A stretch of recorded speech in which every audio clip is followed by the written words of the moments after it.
Welcome to Tips, the Townsend Institute podcast series, a show produced by the Townsend Institute at Concordia University, Irvine. This podcast shares stories of leadership, coaching, and counseling experiences that have shaped the lives and careers of our guests, who then provide tips aimed toward helping listeners grow in both their personal and professional lives. I'm Dr. John Townsend, psychologist, organizational consultant, and author of over 30 books, including the New York Times best-selling Boundaries series. I'm also the founder of the Townsend Institute, and I'm excited to introduce your podcast hosts, Dr. Ashlie Andrew and Dr. Gilbert Fugit.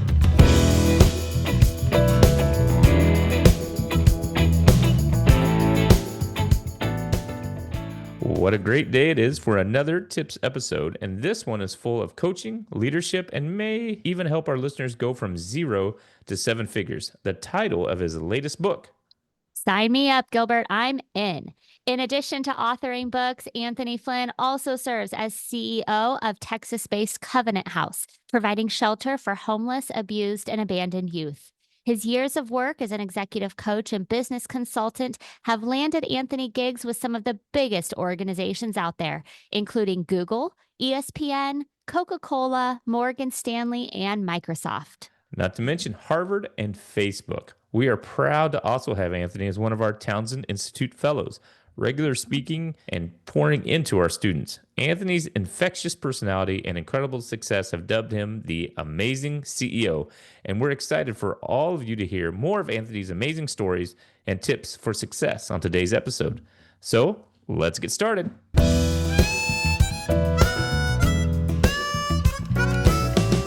All right, everyone, welcome back to the Townsend Institute podcast series. Gilbert and I are joined here today by Anthony Flynn. Welcome, Anthony, to the podcast. It's an absolute honor to be with you both. Thank you for having me. We are excited to have you here. You have been one on our list that we have been trying to snag, and so glad that our schedules have aligned and we reached out, and you're going to sit down with us here today and just talk about what an incredible journey and career you've had thus far. I know it's very influential, and I know our listeners are going to get a lot out of it. So we're going to go ahead and jump right into it. We are so blessed that you are such a close friend of the Townsend Institute and one of our fellows. You've had quite a leadership journey. So why don't we start a little bit there? Give us a little bit about your background and what kind of has brought you to where you are today. Yeah, so I do have a interesting, interesting. I think, I have this collision, a positive collision of business, nonprofit, and ministry. I've had the privilege of really, leading at a pretty decent level in all of those spaces, and so I think in many ways that does make me unique, but it all stems from my personal journey of being born to a teenage mother in poverty and all the things that I navigated in life to get me to a point where I decided to go to college, focus on business. I graduated from college.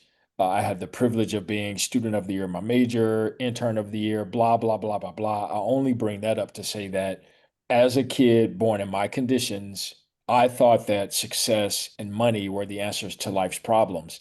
And I realized in my early 20s that that was not the case and that I had a hole in my heart, a God-sized hole that I was trying to fill with everything but God. And so it was great because I got the business foundation to kick me off into my ministry journey. But obviously the hole there was that, I was chasing all the wrong things. And so that combination really pushed me into ministry full time. And I found Christ at the age of 24 and went into full-time ministry and I spent years doing that. And then what happened? I had another epiphany about 5 years into that journey. We planted a church. We started with 60 volunteers. Myself and the lead pastor were the first 2 full-time staff. And we grew that church to more than 10,000 members in a matter of 6 years. It was crazy. Wow. Oh my gosh, that's amazing. Yeah. So we were Outreach Magazine's top 20 fastest growing churches in the country. We made that list 4 or 5 years in a row. I mean, it was crazy, right? So, but then I realized, this is where my business degree comes in handy because now I started to think about at that point, we're not doing enough to engage the community. Everybody's coming to us, and it was all about Sunday morning. But what were we doing actually to make an impact in the community? So that's when I started to take my business background back to the streets. and I Mm. started a community development corporation, which eventually gave birth to an entrepreneurial institute. Now they just opened another, they just opened another charter school in Memphis. I named Power Center Academies charter schools, got a grant to actually start that process. And so the schools are thriving. That community development corporation is still doing great. The church is still there, active in the community. And then, of course, that combination of business, local church ministry, and starting a community development corporation made me a recruitee, Yeah, yeah. if you will. And so from that point on, I frankly had the privilege, and I really do say I'm humbled by the fact that I've had the privilege of being recruited to run a number of nonprofit organizations where I could blend all three: business, ministry, and nonprofit. Wow. Wow. Wow. I love it because, our listeners out there are, we have the organizational leadership program, right? And so they're in different levels of leadership. Even when you leave an organization, it sounded like you set it up. You helped, God's work and all to set it up so it's still thriving and doing well. Yeah, yeah, no, very important to me. I that is, I appreciate you saying that, Gilbert, and that has definitely been something that has always, I've liked to say that I've left every place Yeah.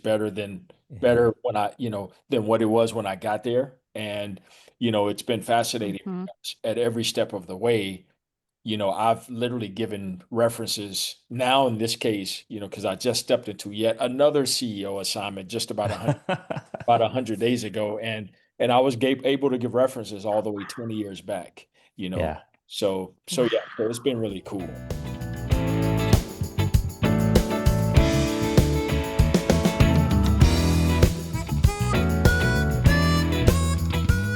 That's amazing. Well, hey, will you tell us a little bit more about that? Oh, What's your new CEO position? yeah. What's A the new 100 gig? days. That's a big deal. Yeah. Anytime you're 100 days into a new role, right? It's kind of that, I guess, congratulations are in order, or Sure, Or, sure. or are you ready to run yet? We don't yeah, know. yeah. So, So yeah, actually, so of course, I know I'm guessing we'll talk a little bit about my business and my consulting practice. So I do Yes. have that, but also, again, I've been consistently, and I say this again with humility, I've been blessed to be recruited to come in and essentially lead organizations in a turnaround phase mm. that are looking to really elevate to the next level. And so I recently stepped into this assignment with an organization called Covenant House, Texas. So Oh, Covenant House is a federation that's been around for almost 50 years, headquartered in New York. There are 18 CEOs across 5 countries. And so I happen to be the CEO for the entire state of Texas, if you will. So we just finished a $55 million project, built a 104,000 wow. square foot facility.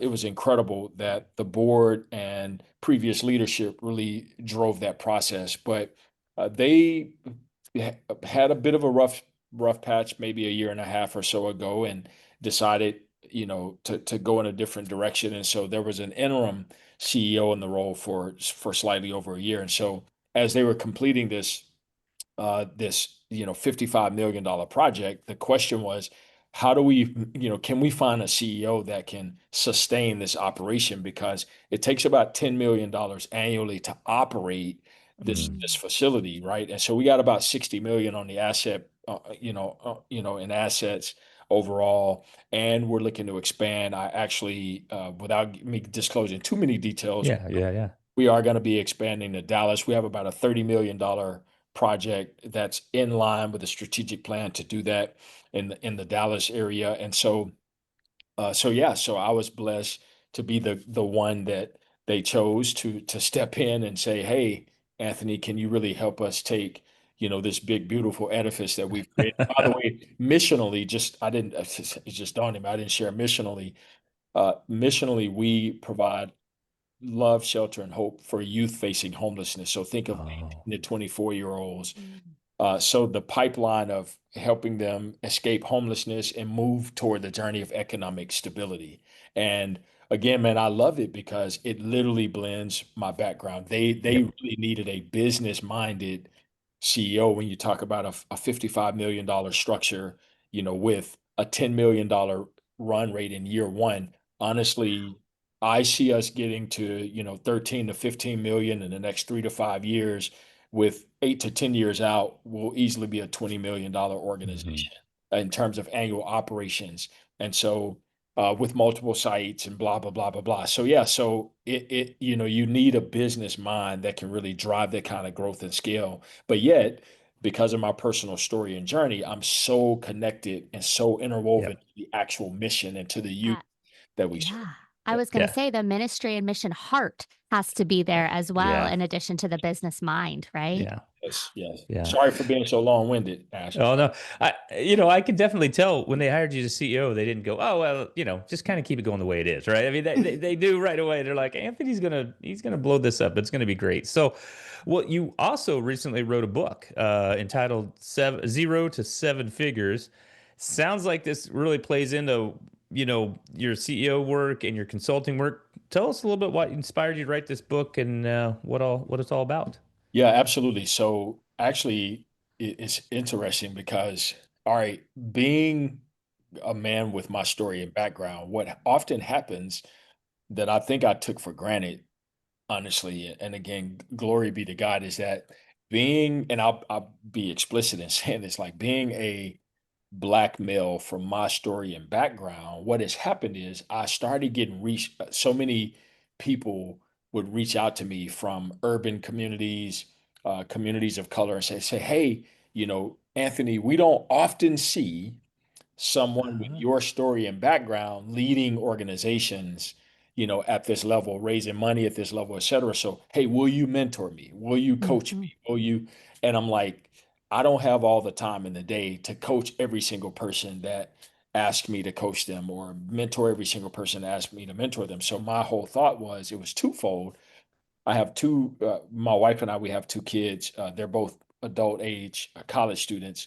And so I said, I want to leave behind a tool that if Mm. something were to happen to me, my kids would literally know how to start a business from scratch, a step-by-step process, because they don't teach you this in an MBA program or et cetera, like not the grassroots, like roll up your sleeves, grind it out, step-by-step process. So that was one pillar in it. And then the other pillar was I need to create a tool for people who don't have the privilege of going to get an MBA at a top five MBA Mhm. program, or they didn't grow up in a household where they saw mom as an entrepreneur or dad as an entrepreneur. They didn't grow up in a family where the lineage of business was ever present.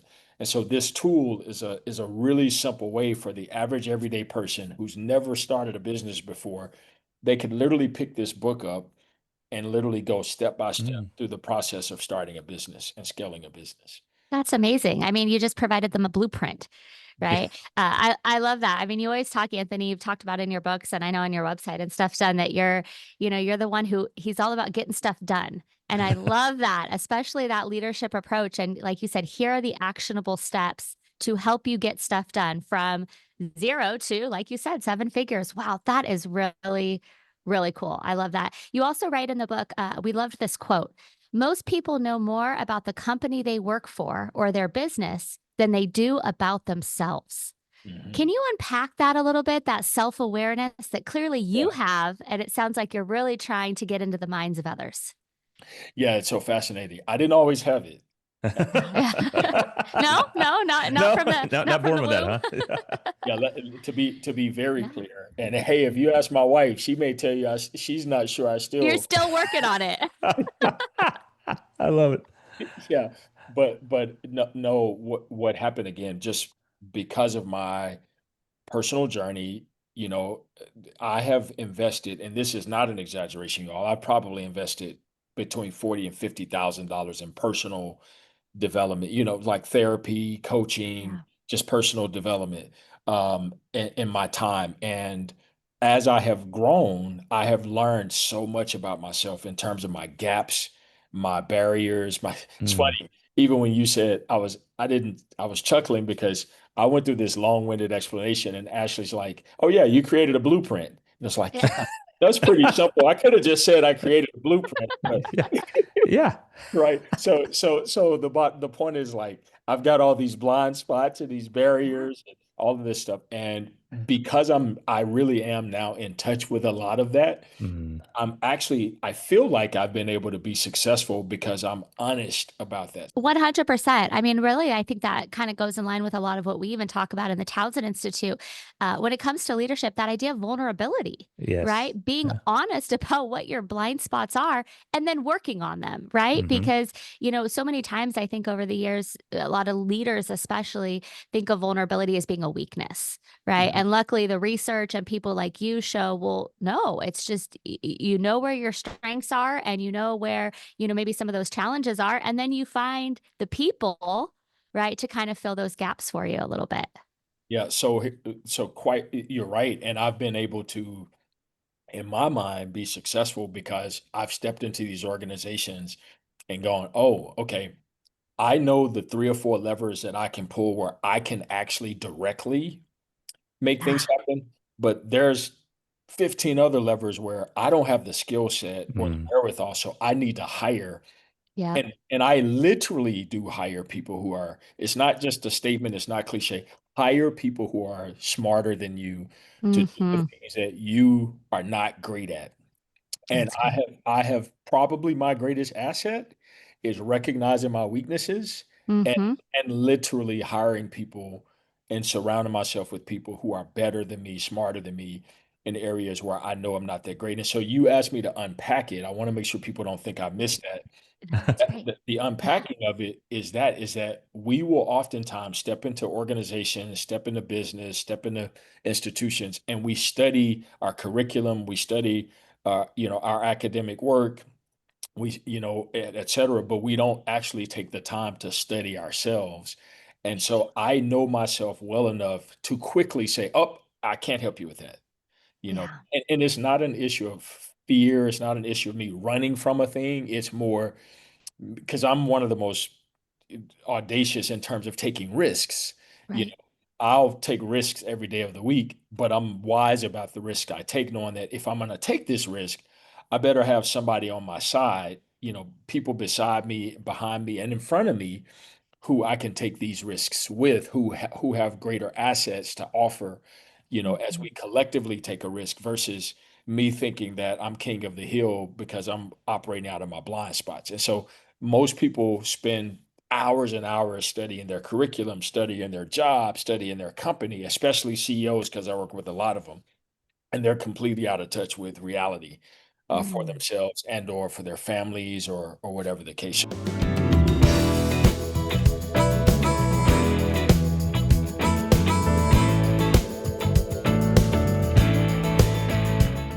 As I'm thinking about this, you make a great point, for our students and our listeners, out there, that you don't have to be everything, right? You don't have to be wear all hats, right? You're very honest and open about, okay, I need to hire this person and delegate, and so you can do the things that you do really well. And so it sounds like that's probably something you developed in your leadership journey, right? Absolutely. In fact, if I may take a minute and give you all a case study example, because this just happened this morning on Okay. on the Covenant House side of things. So when I took this role about 100 days ago, and there was a young lady that my wife and I met slightly over a year ago, and just spending time with her, I said, "Oh my gosh, at some point I'm going to figure out how to hire you." So I step into this federation Mm. called Covenant House. They've been around over 50 years. I presented the idea of bringing on a chief of staff for this, and they said, "Well, we've never had a chief of staff in our system," and they weren't opposed to it. It was just a thing's like, "Well, nobody's ever presented that." I brought this young lady on board, and bottom line, this morning, literally this morning before this interview, we had a governance meeting, and our governance board said, this young lady's name is Sonia, and they said, "This is unbelievable." One of the guys has been around for over 20 years, and he said, "I've never seen a board packet that looks like this." And I literally slid my chair back because we were all kind of sitting in a row so they could compliment Sonia, who was sitting beside me. And so I willingly slid back because it was very obvious Anthony didn't create that packet. Yeah. Anthony was Yeah. the guy but she elevated our game as a board, and she's been elevating our game as a board, and they are so excited and so engaged at a higher level because they were like, wow, this is the kind of quality we've been looking for. I didn't produce that, you all. My chief of staff, who was a new assignment, produced that, but I saw the talent in her and I knew she was gifted, both had business acumen and administrative skills. And I knew to run an organization this size, we needed to have that level of skill for the board engagement. Does that make sense? Mhm. So Absolutely. that's an example of me going, I knew it was my responsibility, but I said, oh my gosh, I got to quickly hire somebody and get my butt out of the way. So, and this morning, we celebrated her, not me, because I didn't do Yeah. it. She did it. But guess what? They also pat me on the back and they said, Anthony, great job finding Sonia. Yeah. Yeah. Yeah. Wow. Well, That's a great story. That's a great success story. Congratulations to you and to Sonia on that. And I'm assuming that uh, this idea of being able to really see those tools and those strengths in other people has come from, let's now, kind of pivot and go back to your executive coaching and business consulting practice of Amazing CEO, having worked with so many leaders, those that are already at the top, so to speak, with the titles and those that are kind of up and coming. I'm assuming you're kind of trained and you've seen what those skills and how you can kind of unearth that from other people. Can you talk a little bit about that side of your business and career and where that's at now? Yeah, so Amazing CEO is a business I started about so 2000 late 2017, really launched in early 18. I got the mhm. domain and all this stuff in late Yeah. 17. But the intent was so I'd read Good to Great, Jim Collins' book. Oh yeah. I Mhm. Yeah. said, man, you know what? I said, there are a lot of good and great CEOs out there, but I said, what would it look like for a CEO to become an amazing Mm, CEO? And I thought about this whole You Inc. thing, which I talk about in my book. So like a lot of CEOs and leaders, they're great at the business side of who they are, but honestly, not as great on the people side, the human side, the relational side of things. And so I set out on this journey that I wanted to make sure that I supported CEOs and key executives with being amazing and being holistic leaders and not just good business people. At the point of time we are listening to this, because this won't be timeless, obviously per se, but you all heard the story recently of the CEO that was on the jumbotron.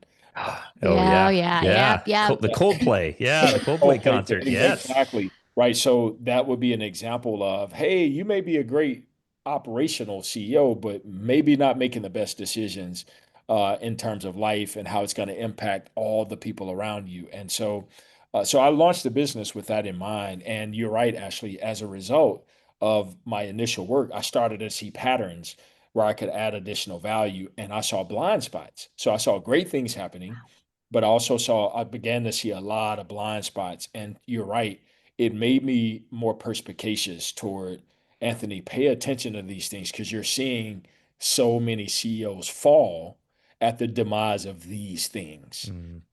And so things, from everything from character to the way they invest in or not invest in their people, the way they treat their people, et cetera. And then I saw the inability of some CEOs to let go and to empower the leaders around them. They wanted to stand on the pedestal. They wanted to be the king of the hill or the king of the mountain Mhm. and not really truly empower the people around them. And I've seen so many mistakes made and people fall as a result of that. And you even lived that out at the meeting today, or with Sonia when you slid Mhm. your chair back. I thought that was a powerful. I physically, literally slid my chair back. That Yeah. is an exaggeration because I wanted her to see, like, I didn't want to be in between. It was a statement to me to slide back and say, they are complimenting you. And I literally turned to her and I clapped and celebrated Yeah. her as they were complimenting her. I wanted her to see and feel that.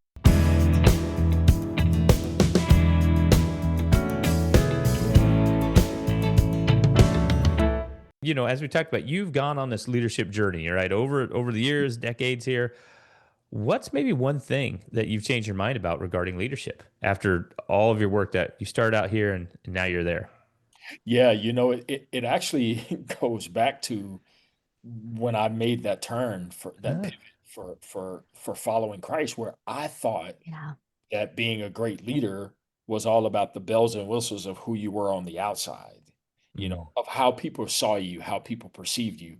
And so one of my favorite books was written by Robin Sharma, who's not a Christ follower. He's not a professed Christian. Let me say that. The book is called The Leader Who Had No Title. The Leader Who Had No Leader. Title. And Okay.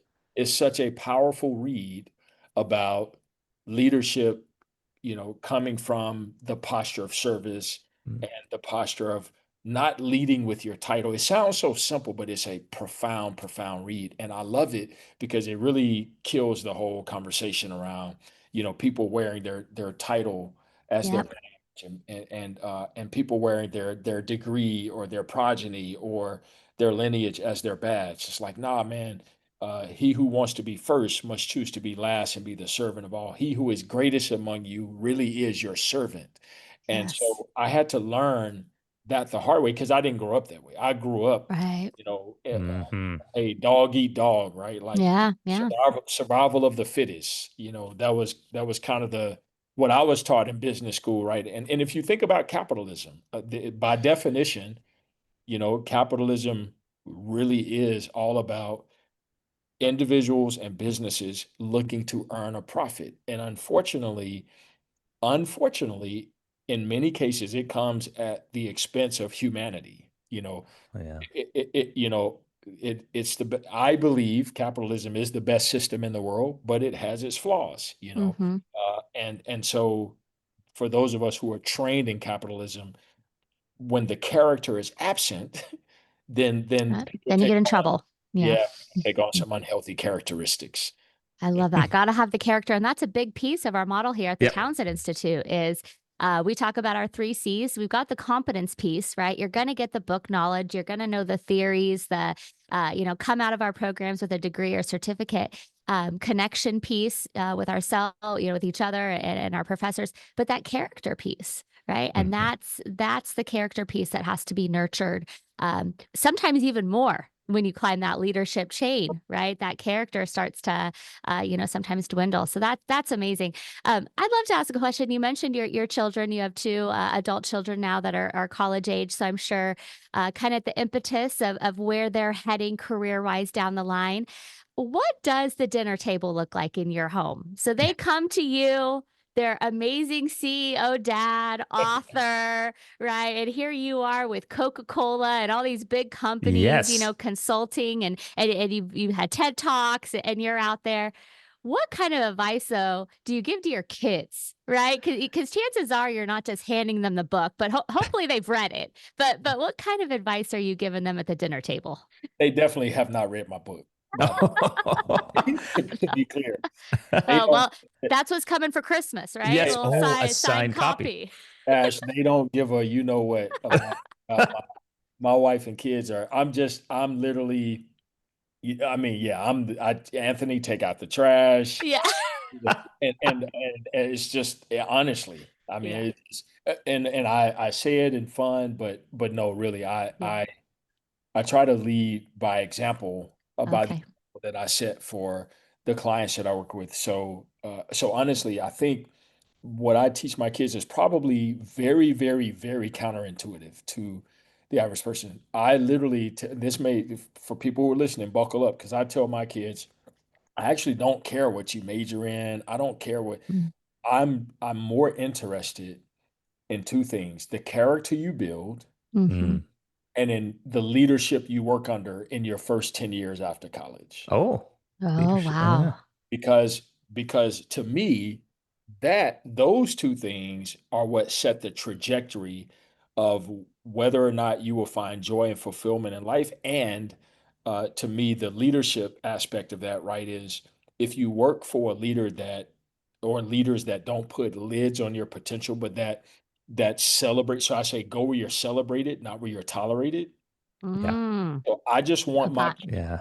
I want both of my kids to be in positions wherever they may be, where the leaders celebrate and not just tolerate them, where leaders pour into them, invest in them, and provide support with the character traits that I believe will sustain them long term. In my experience, I have, I mean, I still know people in there. I know CEOs that are making a ton of money that still don't know what they want to do when they grow up. they are in those roles because they felt obligated. This will remain nameless, but I have a really, really, really close friend. I mean, I might as well say he's my brother. We know more about each other than anybody else. He is a third generation heir to the throne of a mega empire. Mm. And his grandfather literally transformed an entire industry. And he is the namesake and third generation. And honestly, he would walk away from it today if he could. Uh-huh. Wow. You know, so for me, my whole point for my kids is find something you love and enjoy, but bring your character and bring the leadership attributes that leaders who have supported and endorsed you and poured into you have given you over the first 8 to 10 years. We'll figure out the thing for you as you matriculate and find things you love and enjoy. That's not common, right? Because you often see parents forcing their or coercing their kids into a specific direction. And Right. and I personally, if I had chosen the direction that my stepfather, for example, he said be an engineer or be an accountant. Can you imagine me sitting behind? I was in it, and I started off as an accountant. I was gonna be a CPA, and my first 4 years of internships, I was sitting at a cubicle. I would be exploding right now. Yeah. Or Yeah. I was still sitting behind a cubicle or at a desk, right? My personality, I need to be out. I need to be among people, and I certainly need to be doing something that I love. So, Right. Yeah. Yeah. Oh, that's great advice. That's what, and that's honestly, that's a lot of what the research is suggesting Yep. too. I mean, when you consider, majors that students are picking, most of them are being trained and learning skills for jobs that don't necessarily exist when they enter Hmm. college. So that idea of picking something and especially, an age like 18 is just not really realistic, right? It's quite a gamble. That's great advice, Anthony. Well, and also that wise advice you give your kids about the first 10 years, the leadership. There's a lot of research out there that talks about your first real boss, not like, ah, yeah, yeah, not the guy when I worked at Hardee's, Bob, not that guy, but like yeah, when I was yeah, in high school, maybe. yeah, But yeah, Yeah. yeah, yeah, yeah, yeah, so, yeah, That's great, though. Well, and I think that's just great advice too for our listeners that are out there because maybe there are some young adults that are at that college age. And so great advice for them. But also for those that are listening, be that boss, be yes, that great yeah, first boss for those people in college, in the internship, just coming out. What can you do to help to, bring up their competence, their character, and be, set them on the trajectory for what could be the next 50 years of their life, right? That's mm, wow, what a powerful position to be in. yeah. I think I'm privileged to be around a lot of very successful people who Mhm. mhm, who are, and honestly, many of them are the best in the world at the thing. mhm, And there are cases because of that. I've seen cases of people who are performing at that level who honestly wish they were doing something else.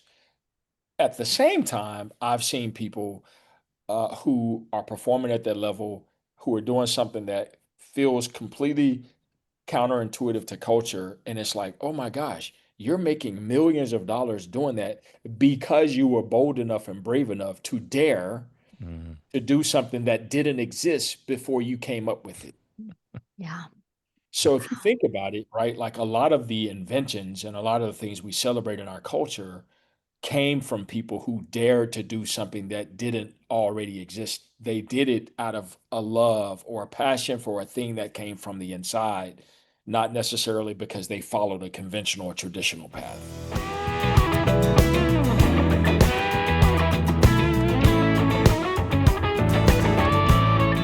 Anthony, you have gave us so much. I mean, this is something that leaders can So great. inject and work with their kids too. But where can our listeners find out more information about Amazing CEO and all that you offer, all that you do?